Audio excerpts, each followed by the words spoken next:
Good morning, and welcome to the All Hazards Consortium Educational Webinar Series. This webinar will be focused on a regional project called the Regional Modeling and Simulation Project, sponsored by the state of West Virginia and done in collaboration with the states of Virginia, District of Columbia, Maryland, Delaware, and Pennsylvania. This project was part of a regional grant program called the Regional Catastrophic Preparedness Grant Program, sponsored by FEMA, which began in 2008. This project is part of a series of projects that these states worked on together over several years to focus on better preparing the region for catastrophic events and the planning associated with that. If you'll notice here, there were 7 projects conducted as part of this first year effort. Each state agreed to host a specific project, but yet work through a governance structure with the rest of the states in order to complete and coordinate with their project. The lines on this slide indicate which projects were codependent on one another. This was a very complex series of projects that were designed to work together to provide the region with a regional perspective on a number of issues germane to the planning going on within the region. This slide focuses on the desired outcomes for each of the projects from their inception. Project number 1 focused on gathering behavioral analysis for the citizenry to help look at behavior of citizens in a catastrophic event and to include protective action. Project 2 was a public preparedness project. This focused on messaging and use of volunteer organizations to deliver messaging, including recommendations for preparation. Project 3 had a transportation focus, looking to coordinate transportation routes. Project 4 focused on mass care. It was designed to develop common definitions for regional shelter standards throughout the region. Project 5 and 6 were resource management related. Project 5 focused on determining the core partnerships needed for resource management during an event. Project 6 focused on the key resources that were needed, including systems, databases, types of catalogs, and so forth. Project 7 was the Modeling and Simulation Project. This project was designed to develop an instrument to capture information that would allow decision makers to know in a catastrophic evacuation or protective action certain pieces of information they might need to respond. Today's webinar is focusing on this project. Now I would like to introduce Ms. Jennifer Nugent, who is working with the states to coordinate all of these projects. Jennifer? Welcome to the Regional Catastrophic Preparedness Grant Program update. This update will be on the Modeling and Simulation Program. This project was undertaken with 2008 RCPGP fund granted through FEMA. This project was led by the state of West Virginia. Today we will get a bit of a background on the project itself and then see a demonstration of the tool as it exists. Some of the guiding principles in developing the modeling and simulation tool was to leverage previous DHS, FEMA, and state investments rather than building something new. Some of the systems that we leveraged include iSave, Viper, ICAD, and we utilized the HCIP and still utilize the HCIP Gold data that is part of the federal government. We also wanted to bridge the gaps between national level tools and investments and the state's needs for consequence management capability. When you see the demonstration, you will see a lot of the consequence management functionality, i.e. what happens to my resources if I move them to another location. It's just an example. We also wanted to make sure the project synchronized with other current efforts under the RCPGP. For example, one of our current projects is mapping the evacuation routes. So you'll see the road network on the modeling and simulation tool mirrors the evacuation network that has been developed and codified under the transportation project. Now, what you're going to see starts as a training exercise, actually very much a planning tool that could be built later on to be an operational tool. All right, now David Hogue will start talking for you. David Hogue is the director underneath the Department of Military Affairs and Public Safety in West Virginia. He He has been with this project since the very beginning, and he will take you through project objectives and the rest of our slideshow. Then Baker, the matrix, will begin the demonstration. Thank you. Objectives. We pulled these right off of the grant application that we put together back in 2008. Again, the specific task of this particular project was to develop a demonstration consequence management capability that would serve as the benefit to our stakeholder partners. Again, I think it's important to understand that it was not envisioned that we would get to the ultimate end from this iteration of the project, but that certainly, and it has always been our intent to get to a logical end.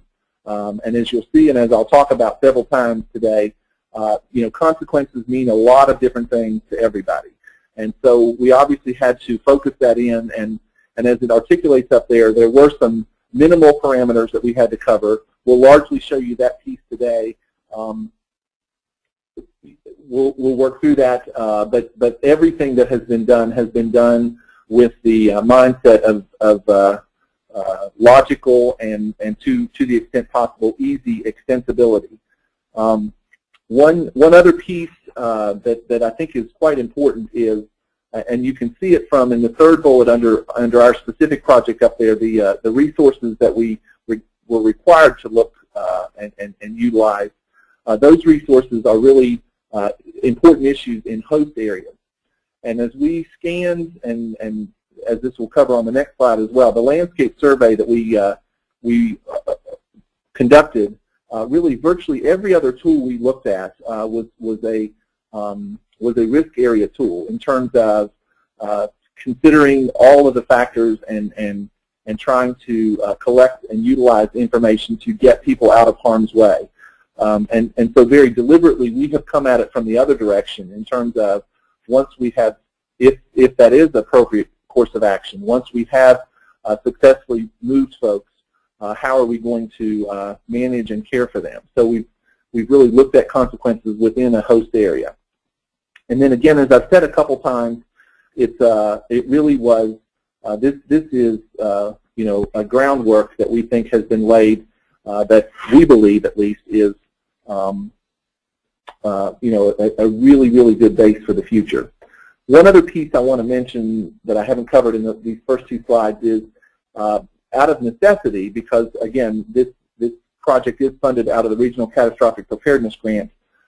We very deliberately are looking at high-end, high-consequence events and not so much everyday routine disasters. I think it's my perception and belief that there are certainly uses that are applicable to more small-scale, more routine-type disasters, but the focus has very deliberately been on the high-end events. Just a little bit on the next slide, guys, about the structure of the system. For those of you who have participated in our regular calls here in our RCPG site area, you've seen this visual a couple times, but I think it's important to cover really three different aspects to the tool. In the bottom and sort of as a base is the data piece. We'll talk more about data as we go through. That has certainly been one of the challenges, but we are working, have worked, and are continuing to work through that. And I think not that it's a good thing, but what we have found is the lack of data in the target areas that we have looked at, I do not believe is atypical of reality in a lot of places. And so with that, we have grappled with that, but that's obviously a pretty important part of it. Then on the top, of course, we all have to be able to see and absorb the information that the tool generates. And so the presentation layer, another part of the tool, which a number of other efforts have been done, and there is both proprietary as well as non-proprietary tools and software out there. So we really have utilized a lot of capability that had previously been in existence. So we worked through that, and really ultimately that middle piece is what our project has focused on, is the consequence management. it's good for those of us who work on a day-to-day basis in an emergency management or law enforcement or some other discipline. We have lots of information come in, but the ability to take and analyze and then utilize that information can be challenging, can be overwhelming. So we've really tried to work, and I think have done a good job on looking at that middle piece. If you want to go to the next slide, guys, the couple pieces, I mentioned the landscape survey. We did and have continued to, as we've become aware of any other what we believe is related project, anything from energy tools that are being developed out there, educational tools, all different types of systems and software and applications, etc. And so we've looked at that and been steadily collecting and maintaining actually a relationship with a number of those pieces. But the other two bullets on this page, I think, go back to that the point from the previous slide, the consequence management layer. We've really talked and worked through and deliberated that over how do we go through that. I think when we first started, some of the concepts that we had was that a lot of, we would sort of discover from the experts what the nature of the relationship of variables is, and we would build that into the logic. As we have moved through this process, I think we have found that in fact there is not always a consistent relationship there. So what is in fact more valuable is for us to allow, to the extent possible and to the greatest extent possible, the ability for users of the tool to have control over as many of the parameters as possible, and so that they can in fact assess and see that, okay, if we tweak this parameter, how does that change the outcome? It mentions there in the decision points, sub-bullets there, a group meeting. We've really worked with subject matter experts who are not necessarily regular members of the RCPG, so that we could sort of avoid some groupthink, look to other folks who have related experience but are not necessarily emergency management practitioners every day, tried to cover a wide array of perspectives really that you know, can all help us to get a better sense on it. Having worked through that process, it really became a matter of where, okay, when you get down to it, there are just almost an innumerable number of factors that come into play, and so we really did have to do some sorting and sifting and deliberation to figure out which of those really would meaningfully alter the outcomes as we would run through a scenario, and try to bring it back down to, again, some manageable number to work with.